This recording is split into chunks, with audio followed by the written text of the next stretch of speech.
今日我哋要將上次做好嘅面板同埋側板合體。咁喺合體之前呢，首先你要知道吉他面板嘅弧度設計。咁喺講解面板弧度之前呢，我先同大家講解背板弧度設計，因為相對簡單少少。咁攞個實物同大家出嚟講解先。鋼線吉他嘅背板呢係一個球體其中一部分嘅弧形。咁你可以見到成個背板呢，每一個位置都係拱嘅。咁你就咁睇呢，你可能未必察覺到佢個弧度嘅，因為其實佢個弧度唔係好大嘅啫。一般我哋用嘅鋼線吉他背板嗰個弧度嘅半徑呢係4572mm。為咗令大家更加容易理解吉他背板嘅弧度呢，我揾咗我嘅助手賓尼同大家講解一下。大家可以望住賓尼嘅肚腩，賓尼嘅肚腩呢就好似吉他嘅背板咁，係一個弧形，每一個位置都係弧嘅。好，然後翻到嚟側板啦。因為側板要吻合翻個弧形呢，所以我之前呢已經用呢個弧度盤將呢個側板磨成相應嘅弧形。咁講多少少側板嘅設計先。我呢把 OM 型嘅吉他呢，前面呢度大約係有85mm 厚，而後面呢大約係105mm 厚。通常鋼線吉他呢，佢後面嘅位置都會厚過前面少少嘅。因為如果上下嘅厚度一樣呢，咁個面板背板就會越接近平衡。咁面板背板震動嗰時呢，聲音嘅混合程度就會降低。理論上出嚟嘅聲呢比較乾少少，比較 dry 嘅，可能個 sustain 會短啲。講完背板弧度，依家講面板弧度啦。因為吉他嘅面板呢唔一定係全個都弧形嘅。如果大家仲記得之前黐音梁嗰時呢，淨係 X-Brace 以下呢堆我喺弧度盤上面黐嘅，而上面呢條主環梁呢，我係喺一個平面上面黐嘅。通常我自己做嘅吉他呢，都係得肚腩位置係弧形嘅，而上半身係全平嘅。點解呢？因為吉他上半部分呢一節呢，之後會連接指板。如果呢一節係弧形嘅話呢，你個指板黐上去呢，就可能會有罅啦。所以我希望呢一節係完全平嘅。當然你都可以將成個面板都做成弧形，然後喺黐指板之前先磨翻平佢嘅。只不過呢個就唔係我慣常做法啦。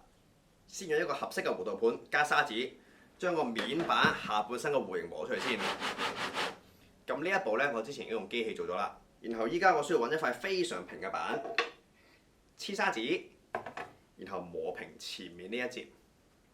咁通常用完弧度盤磨完之後呢，呢個 L 型嘅上支撐木呢，呢一節呢都會高過側板少少嘅。所以喺開始磨之前呢，我會用手刨幾下先嘅。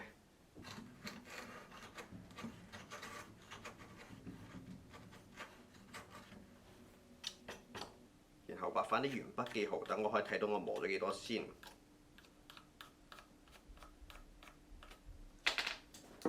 咁我黐咗60號砂紙。咁喺磨嗰時呢，我會盡量將啲力放喺呢一邊多啲，因為實際上我吉他琴頸呢係有少少斜向後嘅。好，開始磨啦。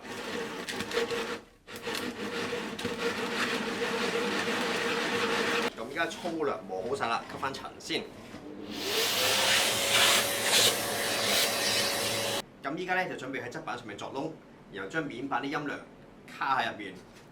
咁呢，我會將呢個主環梁啦、X-Brace 都卡喺側板上面嘅。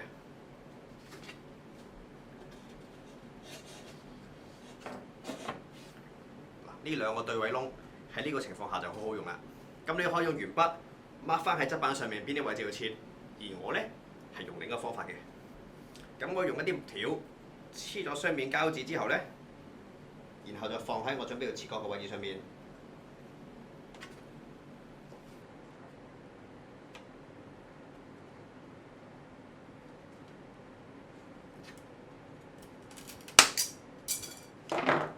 咁樣就 mark 好咗主環梁要切嘅位置啦。咁樣我就可以好清楚知道等陣我要切邊個位置啦。咁 mark 好咗之後呢，你可以用呢個鋸仔、鑿仔或者銼嚟整個窿嘅。而我呢，用機器先搞好要切嘅深度先。咁通常我啲音量邊緣呢，大約係3mm 高。然後準備好安全裝置就可以開始啦。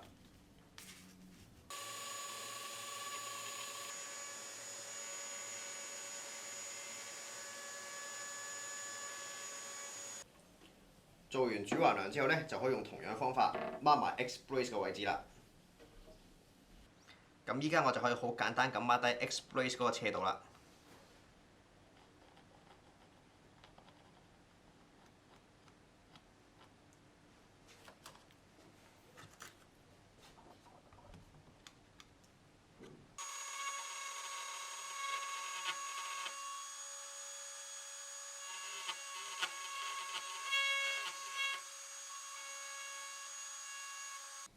咁依家所有陰梁嘅位置就做好晒啦。依家拍上去睇下先，你會希望個效果咧好似入榫咁，有少少緊嘅。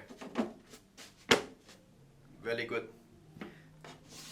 就算我掹開咗個筷子咧，佢都唔會跌落嚟嘅。你見到佢都卡得好穩嘅，呢個效果就係我哋想要嘅。如果你覺得要將呢個陰梁全部連隻牙仔同埋側板好困難嘅話咧，其實你將個陰梁收短少少，啱啱塞喺嗰個側板入面咧都可以嘅。不過主流嘅吉他做法咧，都傾向會將呢個主橫梁同埋 X brace 全部插喺牙仔入面嘅。而我自己咧，至少會將主橫梁呢兩個窿同埋 X brace 上面嗰兩個窿都開咗佢嘅，因為咁樣結構比較穩陣啲。而下面呢兩個咧，有時我都會直接將個 X brace 整短啲就算啦。喺最後黐膠水合體之前咧，仲有一樣非常重要嘅嘢要注意嘅，就係嗰個琴頸角度啊。先揾啲重嘢壓住個面板先。一般嚟講，我用嘅琴碼咧，大約係9mm 高，而我用嘅指板咧，大約係6.5mm 厚。咁我會希望指板依家個投石角度咧，大約啱啱喺琴碼上面，甚至高1mm 都可以嘅。通常我哋會希望吉他嗰個琴頸角度咧，就係你黐好指板、裝好 flat 之後咧，嗰個投石角度啱啱好喺琴碼上面，或者高啲啲。因為如果呢個投石角度去喺下面嘅話咧，你個吉他線位就會非常之高，非常唔好彈啦。咁依家咧，我想琴頭呢邊再後斜少少，所以等陣我會再磨一磨佢，都係一樣啦。磨嗰時我會盡量向呢邊發力，等嗰個琴頸角度可以斜少少。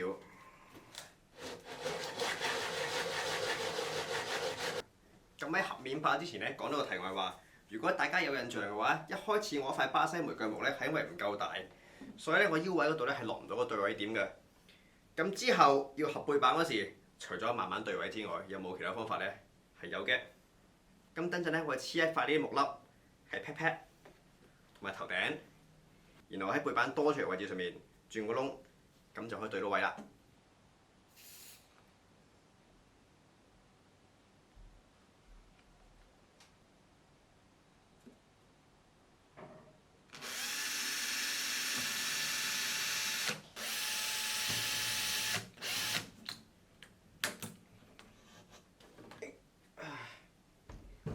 咁樣背板嘅對位點就做好啦。依家就準備將個面板黐上喺側板上面啦。一般咧會建議用 Titebond 嘅，因為乾嘅時間比較長啊。而我自己咧用 High Glue。記得喺搽膠水嗰時咧，呢啲 slot 都要落埋膠水。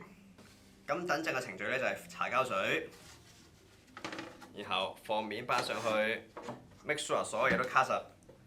然後咧我會再墊一塊亞克力膠片上去，然後再用呢啲玻璃纖維去頂佢嘅。點解呢？因為面板比較軟啊，如果有時直接用玻璃纖維去頂佢呢，我驚會壓咗個凹痕出嚟。好，一齊準備就緒，開始。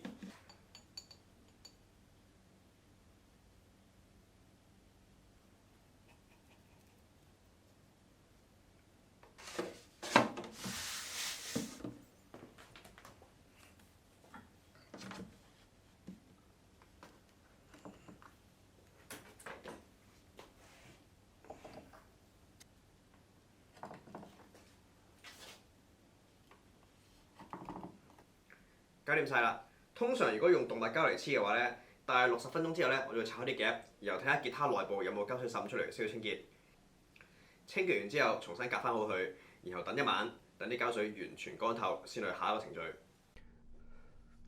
咁依家膠水已經乾透啦。當面板黐咗上側板之後咧，成個面板嘅震動模式都會好唔一樣嘅。我哋而家試下再聽下個 tap tone。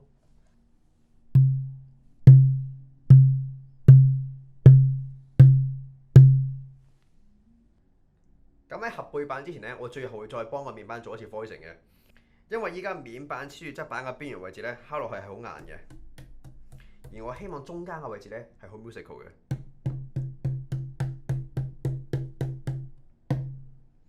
如果我發現我 tap 落去嗰時有啲位置唔係我期望嘅聲音呢，通常嗰啲位置可能咁啱喺音量上面嘅，咁我就會攞個刨仔刨少少，又攞砂紙再微調一下，嚟最後 final adjust 個面板。